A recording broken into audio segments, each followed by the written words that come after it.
Welcome to Illinois in Focus. I'm Greg Bishop.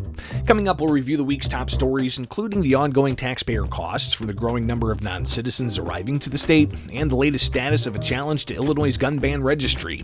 I'll then join the Center Square's Dan McCaleb to further discuss those stories and more. That's ahead with Illinois in Focus. I'm Greg Bishop. Knowledge is power, and you deserve to know what happens in your state government. That's why the Center Square's reporting zeroes in on state authorities publishing stories that show where your money goes and who spends it. The Center Square gives power to the taxpayer by tracking politicians' use of the people's money and demanding transparency from state-run agencies. This is how the Center Square equips you, the American taxpayer, to hold your state government accountable. Sign up now for your state's Center Square newsletter at thecentersquare.com. Welcome back to Illinois in Focus. I'm Greg Bishop. Here's some of the top stories from the past week.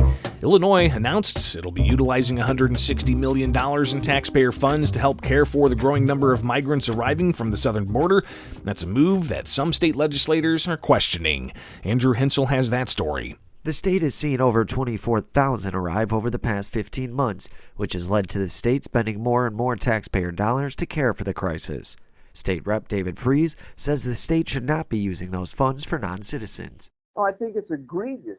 So this is one of the problems everybody's complaining about in Chicago, and I completely understand it. They have people who need housing.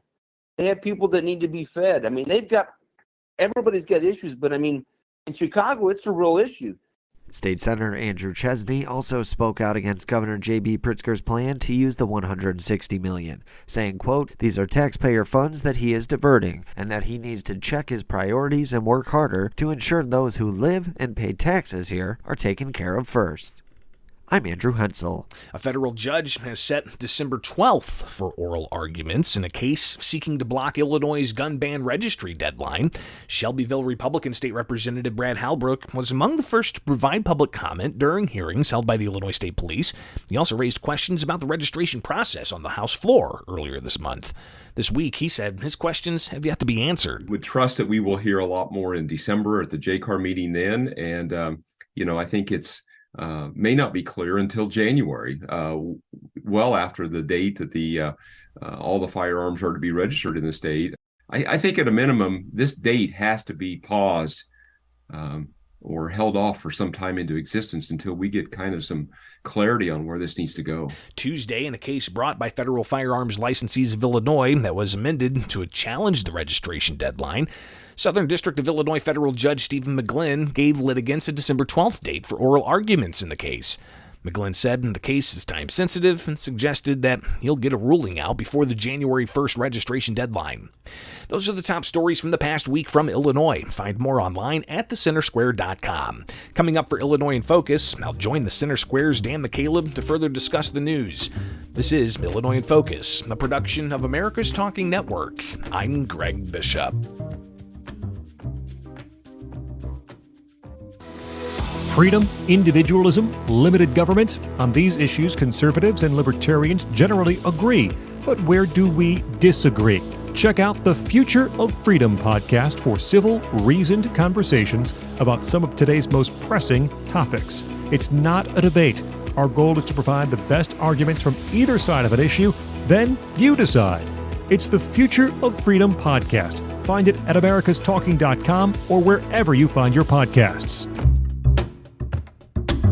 Greetings and welcome to Illinois in Focus, powered by the Center Square. I'm Dan McCaleb, Vice President of News and Content at the Franklin News Foundation, publisher of the Center Square Newswire service. Greg Bishop again is joining me today. Greg, we're recording this on Tuesday, November 21st, a little early this week because of Thanksgiving. Any big plans for Thanksgiving? A lot of food, a lot of turkey, and probably a lot of sitting around. That's for sure. Typical Thanksgiving fare. Yeah. Well, speaking of typical Thanksgiving fare, Greg, believe it or not, the price of Thanksgiving dinner is going to decrease somewhat this year over last year's record highs. We wrote about that at thecentersquare.com. What can you tell us? Yeah, and by decreasing, it's looking like just shy of 20 cents cheaper for that classic holiday feast for 10 than it was the prior year.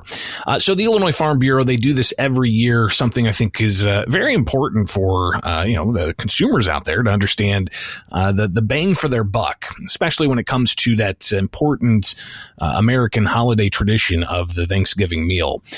So they have volunteer shoppers go out statewide and they price the various things that people get for their Thanksgiving meal, from the protein to the biscuits to the bread and the cranberries and all of that. And what they came back is they showed that the average statewide price for a dinner for 10 is $63.87. And that comes out to around $6.39 per person. And that's actually a decrease from the last year record high of $64.05. So you're really talking about, what is that, like the 19-cent difference there between last year and this year for that feast for 10 people. Either way, I think consumers are probably going to find any type of savings that they can. Right. And one of the reasons, though, is last year the turkey population was somewhat decimated by avian flu. Don't have the same issues this year. So last year, the cost of turkey, because demand was higher than supply, it skyrocketed last year. It's come down this year, and it's largely driven by turkey. It does not mean inflation has gone away or even gone in reverse in any way. So before we move on to actual news, Greg, what's your favorite Thanksgiving Day dessert? Do you have one? Oh, dessert. I thought you were going to ask what my favorite Thanksgiving dish was. And I was going to say green bean casserole. I don't know what it is, but just that combination of the green beans and the cream of mushroom soup and those fried onions on top. It takes me back to being a kid. As far as desserts, man, that's a good one. I think probably like whiskey and 7-Up. It's probably my favorite Thanksgiving dessert, which, after pounding all that turkey and gravy and mashed potatoes and green bean casserole, it's hard to work in that dessert. But I will say a tradition with my wife's family is a coconut cream banana pie. Oh, that sounds great. And it is unbelievable, handmade with the meringue on top. I could talk about that for hours. Well, we don't have hours, Greg, so we should probably give our listeners a little bit of news this week. You, of course, since January, when Illinois enacted the ban on more than 170 semi-automatic handguns and rifles, and also required anyone who pre-owned those guns that are now banned register with state police.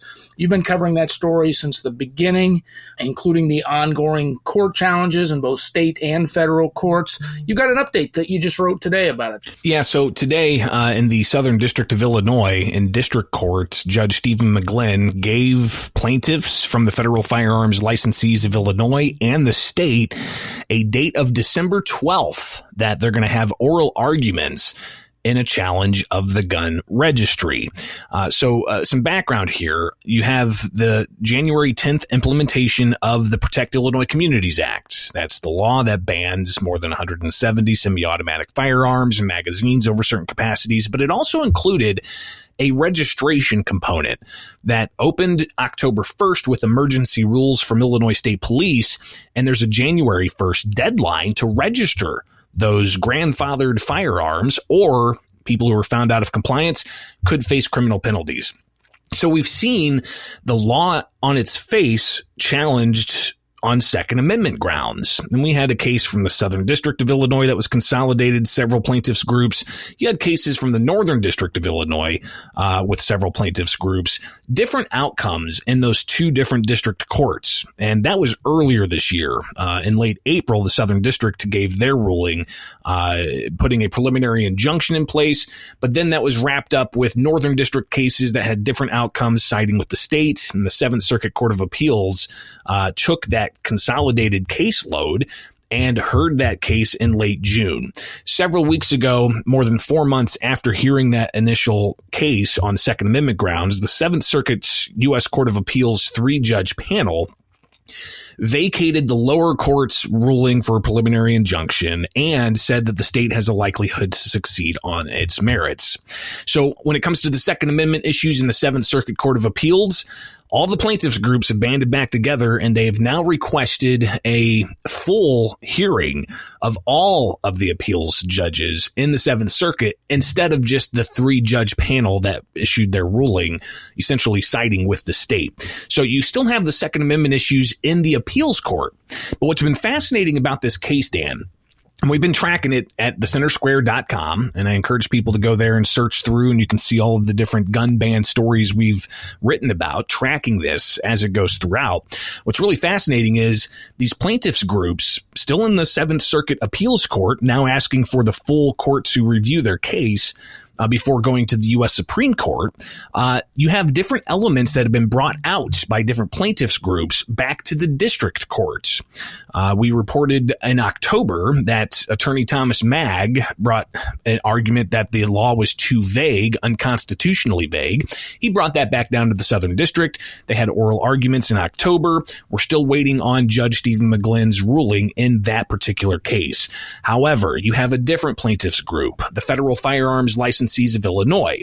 They also took an argument out of the appeals courts and put it back into the Southern District courts, arguing that the gun registry should be paused, should be on hold while this case continues throughout the courts. And part of their argument is, and we've been tracking this as well, the rules for the gun ban registry that opened October 1st, Illinois State Police didn't publish the rules back in May when they could have done this in a more traditional, orderly fashion of these are the rules we're proposing, and then they can get some permanent rules in place before October 1st. Instead, Illinois State Police waited until late December to publish emergency rules for then the October 1st deadline opened for that registry, and it's being operated under emergency rules. While they've had emergency rule hearings with various people from across the state in Springfield, Chicago, and Caseyville, we covered those in depth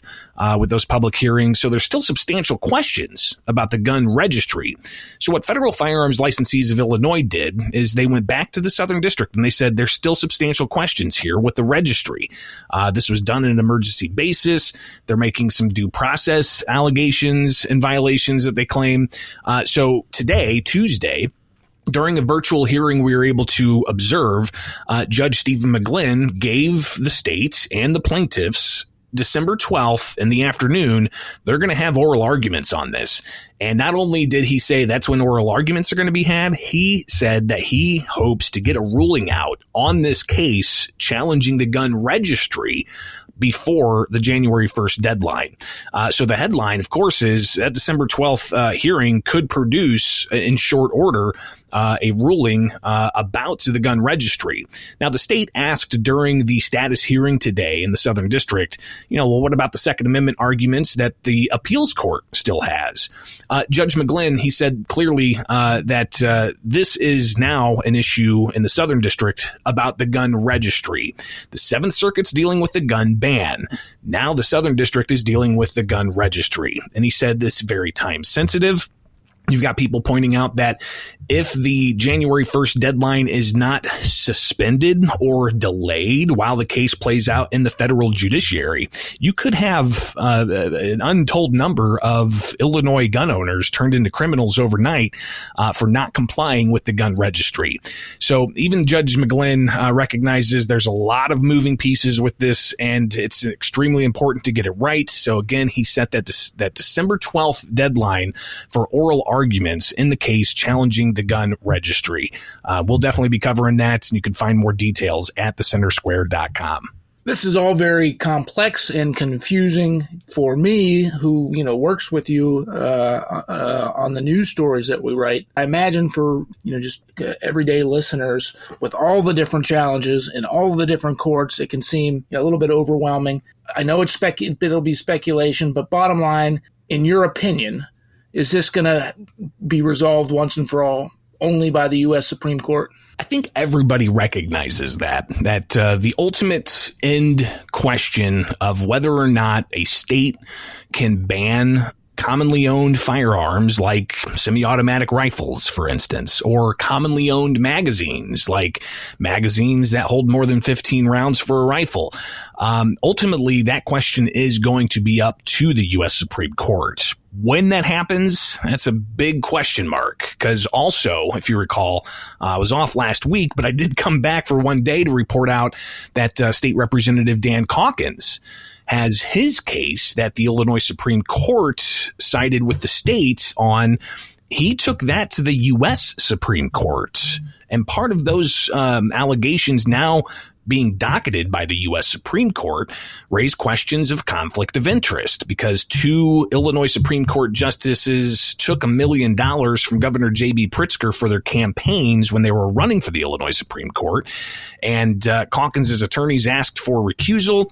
They denied that recusal back, I believe, in May, and then they sided with the state in August. And last week, Calkins, he decided with his attorneys, they went ahead and got it docketed with the U.S. Supreme Court to take that question up. So ultimately, the U.S. Supreme Court's going to handle all of the questions ultimately. However, I think in the short order, with McGlynn in the Southern District having already given a preliminary injunction on the Second Amendment questions, I think it's safe to speculate he may be lined up to put an injunction in place against the gun registry.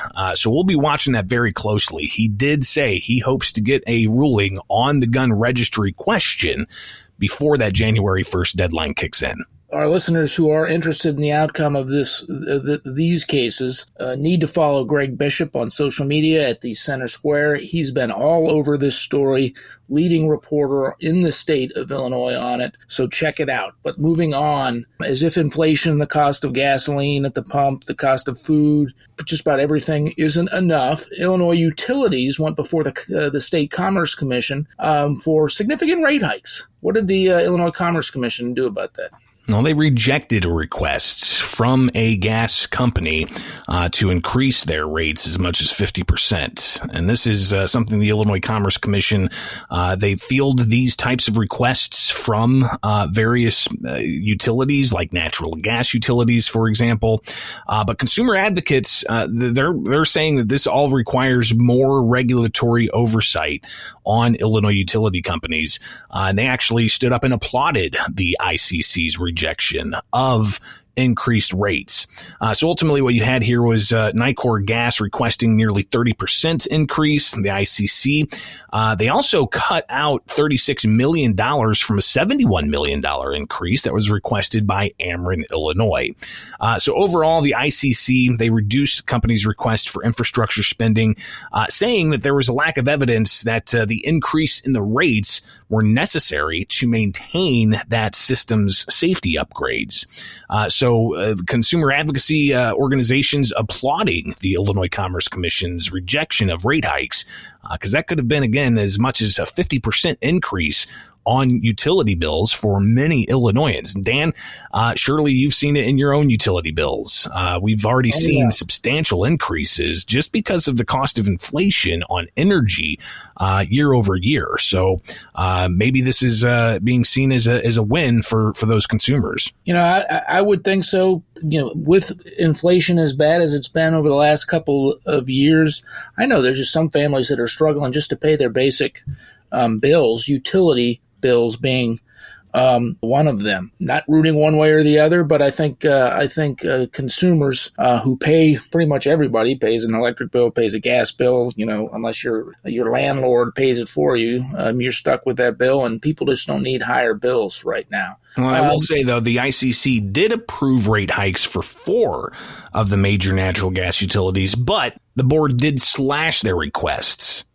So you're still going to see an increase, just not nearly the increase that maybe these utilities were hoping to get. Thank you for pointing that out. Moving on, it is Thanksgiving week, as we said, Greg. That means it's getting late into November. That means the weather is changing, which creates new problems for the ongoing migrant crisis that Chicago and some other Illinois cities are facing now. More than 20,000 foreign nationals, non-citizens, bus to the city from the southern border. The city has been struggling with finding solutions, how to care for them, where to house them. Now that winter weather has arrived, Greg, it's more of a crisis than before. Statewide taxpayers and City of Chicago taxpayers are paying hundreds of millions of dollars to care for these migrants. Update us on the story. Yeah, so last week, Governor J.B. Pritzker came out and said he's going to be allocating $160 million more for the care of these non-citizens in the state of Illinois. And it's, around 24,000 now have arrived over the past 15 months. And these are individuals who cross the southern U.S. border into border states. A lot of those border communities, quite frankly, just can't handle the literal millions of people that have crossed over in a handful of years. So their resources stretched thin. They determined that maybe they transport many of these individuals to sanctuary cities and sanctuary states, Illinois being one of them. And Chicago has been having to field these migrants being transported from southern border states. And it's just been stacking up. You've got, at first it was several thousand, and then the buses kept coming, and then it was 10,000, and it was 15,000, now 24,000 non-citizens arriving in the past 15 months. All of this costing Illinois taxpayers and Chicago taxpayers. But the governor, he said an additional $160 million going to be used for a variety of things, to work with local partners, to help with wraparound services, to help fund even attorneys for immigration documentation, and a variety of other programs. But one thing that the governor said last week was that Chicago wasn't moving fast enough in finding actual brick and mortar types of living accommodations, and seeming to, again, push back a bit on the idea of setting up military base camps that Chicago is set to spend $30 million on. So $160 million is just an additional funds, Dan. Right. I talked with State Representative Brad Halbrook earlier this week, and his office delved deeper into the data and found that it's actually costing more than $700 million when you look at just the previous fiscal year and how much it's cost Illinois taxpayers to help cover the costs for migrants. And even the question about where's this $160 million of additional funds the governor is going to be spending. Halbrook said the governor's on a spending spree, and also highlighting how this was not part of any conversation during the recent fall veto session. If you recall, Dan, we thought going into veto session there would be at least some discussion of a possible supplemental appropriation to deal with the migrant spending. There was none of that. There was no discussion of that. So questions about how exactly the governor is going to get the authority to spend this additional $160 million raises speculation that there could be additional supplemental appropriation when they return in mid-January. But there's also apparently, with the budget implementation bill, the ability for the governor to shift upwards to 8% of the state's budget to various things that he may need to find he shifts funds for. So there's still more to be said about how much all of this migrant spending is costing Illinois taxpayers. But the overall price tag right now, when you incorporate the housing, the wraparound services, the food, the shelter, the laundry services, education, and yes, even health care for undocumented migrants, non-citizens in the country, we're talking a price tag of more than $700 million, if not more. Yeah, well, that's the exact thing, Greg. Every day, it seemed like, almost every day, more buses are arriving from the southern border with more foreign nationals, more non-citizens, more migrants being dropped off, in Chicago or elsewhere in Illinois. Anyway, we are out of time. As usual, I appreciate your insight into all of these important stories. Listeners can keep up with them at thecentersquare.com.